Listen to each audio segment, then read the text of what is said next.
इतना ही नहीं, कहानी अब उस मोड़ पर पहुंच चुकी थी जहां प्यार, राजनीति और सत्ता तीनों की सीमाएं धुंधला चुकी थी। मधुमिता शुक्ला एक ऐसी लड़की जो शब्दों से दुनिया जीतने निकली थी, पर उसकी दुनिया ने साजिशों के चलते उसकी दुनिया साजिशों ने दफन कर दिया था। वो मजबूर होकर अपना गर्भ गिराने वाली मधु तीसरी बार किसी की जिद नहीं, अपने हक पर अड़ पड़ी थी, क्योंकि वो अपना एबॉर्शन नहीं कराना चाहती थी, लेकिन यही उसकी जिद किसी और की इज्जत पर वार बन गई। रिश्ते की आड़ में जो साजिश पत्नी, और उसने इंसानियत का चेहरा नोच डाला। यानी कि साजिश किसने किया? अमरमणि त्रिपाठी की पत्नी ने। और इस साजिश ने मधुमिता शुक्ला की जान ले ली। उसका गुनाह सिर्फ यह था कि वो अपने बच्चे को इस धरती पर जन्म देना चाहती थी। कॉल डिटेल से लेकर फर्जी शादी तक हर झूठ को सच साबित करने के लिए पूरी कहानी रच दी गई, गढ़ी गई पूरी कहानी। पर सच्चाई की एक बारीक लकीर हमेशा बच निकलती है, और मधुमिता शुक्ला हत्याकांड में भी यही हुआ।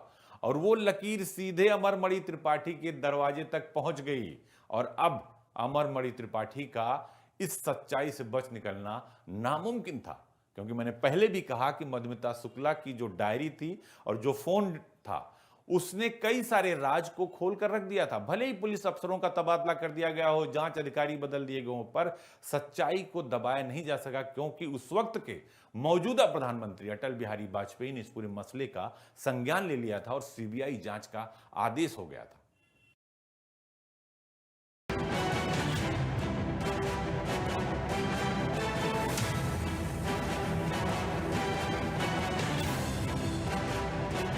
मधुमिता शुक्ला और मधुमणि त्रिपाठी के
अनिल अग्रवाल साहब का ट्रांसफर इसलिए कि उन्होंने फीटस के डीएनए सैंपलिंग के लिए इंसिस्ट क्यों किया।